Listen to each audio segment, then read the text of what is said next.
Marty Scurll had it all. In 2018, he was a part of the hottest stable in the business, Bullet Club. Not only that, but he was a member of the Elite, along with the Young Bucks, Kenny Omega, and Cody Rhodes. In 2019, he was number 4 on Pro Wrestling Tees for the amount of merch he was selling. He was able to main event an NWA pay-per-view, had a high-profile feud with Jay White in New Japan Pro Wrestling, and was a staple in the main event scene of Ring of Honor. Marty seemed to be certain to join All Elite Wrestling as well, and probably would have been there right at the start had his contract run out along with the rest of the Elite. Instead, he signed full-time to Ring of Honor, who had a different structure for their deals. His contract therefore ran out the year after the other members, meaning he would have to wait for AEW to form before he could make his debut. Let me give you a little understanding. When I was a baby boy and my father left my mother, people told me I would never amount to anything. My parents said, oh, go out, get a job, be a plumber. I said, no, I want to be a professional wrestler. And everyone told me you can't. That's just a pipe dream. You're far too small. And guess what? Not only did I make that dream a reality, I went on to become one of the most famous wrestlers in the world. And now I'm here. All In, the biggest independent show of all time. All In was the accumulation of Bullet Club's amazing run, leading to an independent show selling over 10,000 tickets to see what was essentially a Bullet Club pay-per-view. This event would propel all involved into a new realm of popularity and lead to what became All Elite Wrestling. Because I want to say the original concept was that it was going to be a Bullet Club show, that the Bullet Club were running the show. And if you go back and watch All In, you see the Bullet Club logo on the screen the whole show. And then somewhere along the lines, it kind of turned more into Cody and the Bucks show, and they kind of took control of it. But I had a lot of help with coming up with the ideas for the show and some of the creative stuff. The idea of Jericho coming out as Pentagon, that was my idea. So that was really cool to come up with an idea and then see it come to life. That for me was almost as rewarding as wrestling. I came up with an idea in my head, and then to see it actually happen and see the reaction from the fans. I mean, of course, it was Chris Jericho. They were going to react crazy no matter what. But still, just being able to be creative and give ideas, that to me was really, really cool. So yeah, and it was obvious coming off the back of that, of All In, that something more was going to happen. I obviously didn't know it was going to be AEW, but you could just tell it was just so hot, and yeah, what a great time for pro wrestling. I remember the Bucks were at the time said, "Oh, we want to put you guys on main event," and I was like, "No, I want to go on first, man." I was like, I don't want to go on last. I don't want to be main event. No, put me on early. But no, it's a special night, and the connection, again, it's just all about that connection with the crowd and the fans. And their support made it all happen. You know, it's all down to the fans at the end of the day. It's nothing really we did. It's what they did. They came out in their numbers and they made it happen. So I want to say, for quite a while, Matt Jackson kept saying, "Oh, this gentleman named Tony Khan is reaching out to me about doing wrestling on TNT and everything else," and he kept saying, I think it's legit. I think it's legit, because a lot of times in wrestling, more times than not, you hear this: "Oh, the next big thing's coming around, and oh, we're going to give you big contracts, and we're going to do this, and we're going to do that." And a lot of people talk the talk but can't walk the walk. The video you're watching is just one part of a series of videos on this channel that I'm making, so make sure you check out all the other parts linked in the playlist at the end of the video, and subscribe so you get notified when new videos in the series are released. I actually met Tony Khan, I think the same time as the Bucks. I want to say, who else was there? We did a show in London, England for Ring of Honor. And after the show, we went and met up with Tony Khan, myself, Bucks, I want to say CD, maybe Frankie Kazarian, maybe. Was Hangman there? I don't think Cody was there. I can't remember. There's probably a picture on my phone somewhere. You know, the Bucks were kind of saying, like, we're thinking of leaving Ring of Honor and going with this AEW thing. And the crazy thing is if Ring of Honor just offered the Bucks the money at the time that they wanted, they would have stayed with them. So it could have been a whole different landscape now. But in terms of myself, I guess at first I also saw myself most likely going to AEW. And I think obviously the fans thought I was going to AEW, and I think the fans think I was crazy for not going to AEW. Marty was doing well for himself as the leader of Villain Enterprises and Ring of Honor, as well as holding down many backstage duties. Some would go so far to say, at this point, Marty may have been in the best spot of anyone not in a major company. He was on top of the independent world at this particular moment. The elevator seemed like it only ran one way for Marty Scurll. Ring of Honor, they did make me an offer and offered me a contract, and it was a good one. The thing with me is that Ring of Honor, they wanted to keep me so much that they essentially offered me to be the head booker of the company. And that is something I'd fantasized about my whole entire life. And I thought, okay, well, I can either be a bit player at AEW or I can kind of run this ship at Ring of Honor. And I thought, because AEW didn't offer me an EVP role or anything like that. They just wanted me to be a wrestler. And my mindset was, well, you guys can run the ship over there and I'll run the ship over here. And I appreciate that.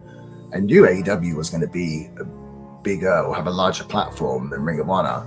But the thing is, for me, I never necessarily wanted to be famous. I just wanted to make a good living out and be known as a good wrestler. That was my aim. Because funny enough, it's not every day you get offered to be the head booker of a large wrestling company. That just doesn't happen to people, you know. So when people say, oh, you should have gone to AEW, you should have gone, I get that. And I think it would have been really nice for the fans to see me on there. At the same time, I thought, well, if you're really a Villain fan, this would be super cool to see what I can do creatively when I'm creating my own show. Like I've said this whole interview, my whole desire in wrestling was to be different and not do the same thing everyone else does. So everyone went to AEW. Well, I was going to be the guy that didn't. I don't think that was ever discussed with me, but I also did hear that, and I think that might have been their idea for me to be revealed as like the leader of the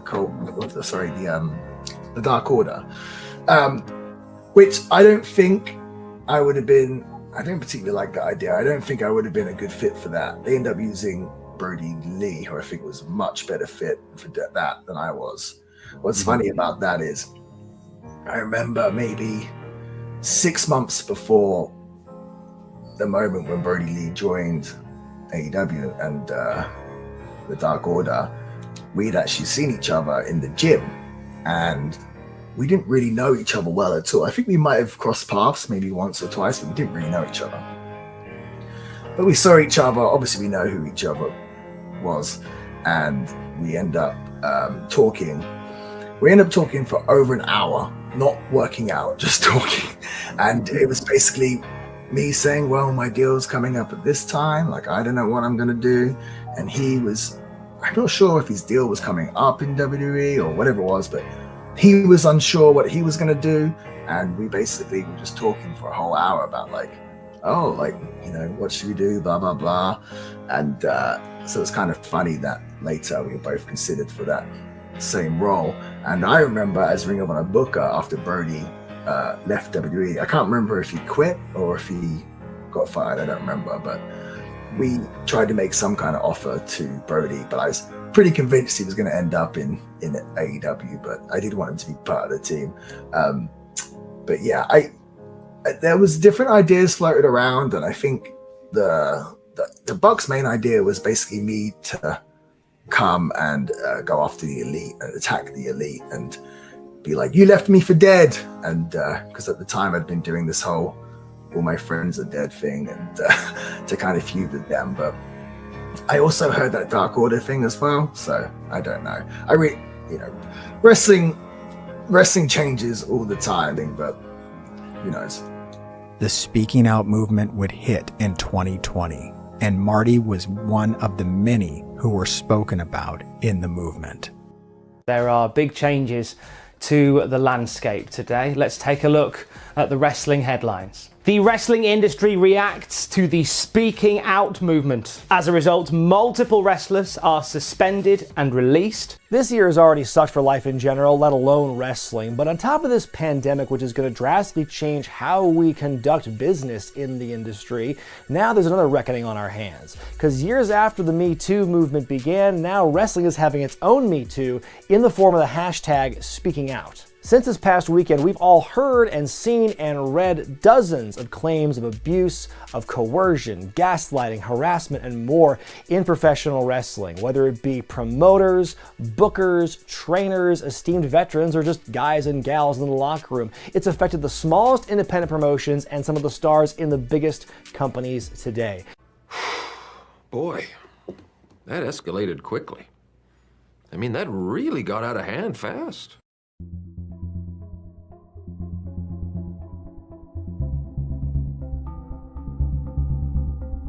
Marty Scurll was accused of sexual assault on June 22nd, an assault that would have happened 5 years before the time the story came out. The accuser, who was 16 years old at the time, said she ran into Scurll at a post-show party.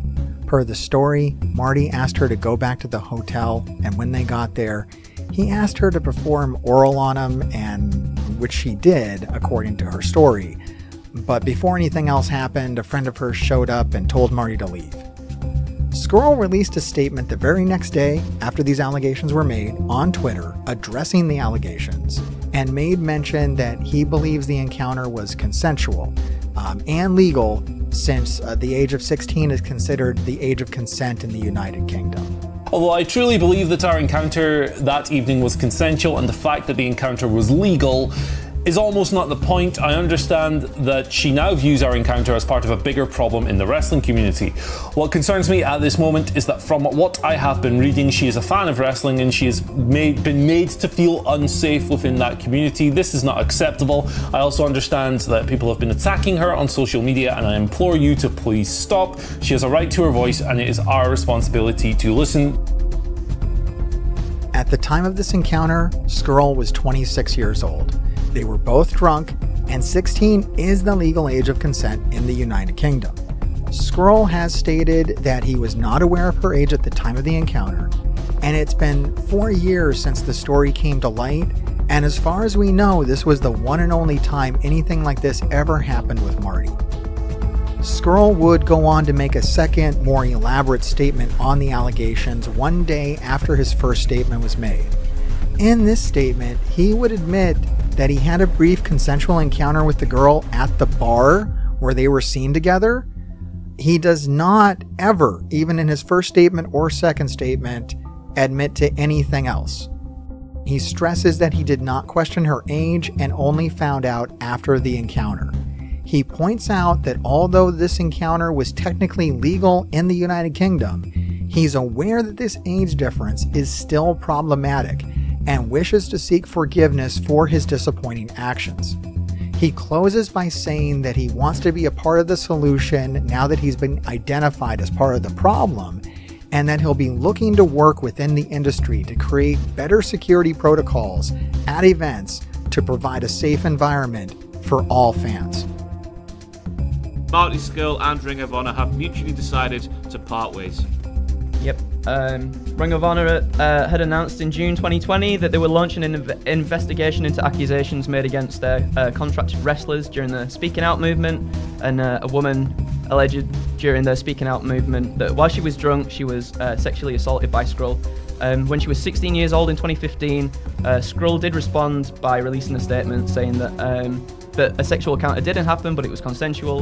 And Scurll also claimed that the encounter was legal, as the age of consent in the UK is 16. So, yeah. Yep, the bad situation all round. It's not confirmed as we're sat here now what the reason is for Marty Scurll and Ring of Honor parting ways. It could be down to that. It could also be down to sort of Marty Scurll signing this multi-year, massive, big, fat contract last year, and the pandemic obviously hampering the wrestling business as a whole. So I guess we'll have to see what comes of this story from here on out. But it's going to be interesting to see if anybody, any sort of wrestling promotion in the world wants to touch Marty Scurll with a barge pole. One of the things Ring of Honor probably uncovered was that Scurll's accuser claimed that she and Marty knew each other a couple of years before the incident, and that he knew how old she was since he had previously trained her at Revolution Pro Wrestling when she was 15. Here's the thing about Marty Scurll. Marty Scurll did that in England. I think that's a legal age. Am I correct or am I incorrect? I think England is 16. 16. So she's 1 year older than the thing. It's in the United States where it's considered bad. So if in his country it's not illegal, what do I give a about it? Right. Was he convicted? And how long? The guys have been already ostracized. Nobody will use him for like 2 years. And guess what? To me, he's a bigger star than Andretti, and he's talented. Utah, or Daniel Garcia. He's I'll put all my money on that. Okay. He's very talented, that guy. Right, but everybody wants to pile on everybody. The guy hasn't been convicted. She was of legal age in England. So what is it, bro?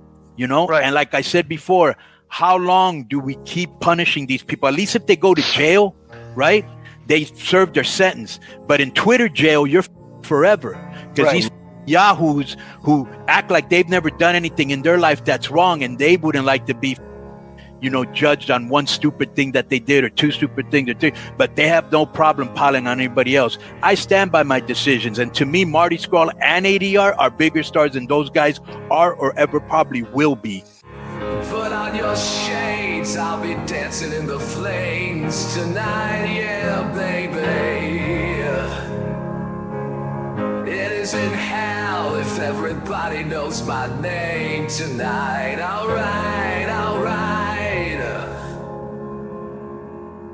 It's hot to feel the rush of something dangerous. I'm gonna run right to the edge with you.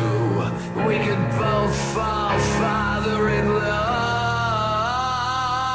on the edge of glory, and I'm hanging on a moment of truth. I'm on the edge of glory, and I'm hanging on a moment, baby, with you. I'm on the edge, the edge, the edge, the edge, the edge, the edge, the edge. I'm on the edge of glory, and I'm hanging on a moment. I'm on the edge with you.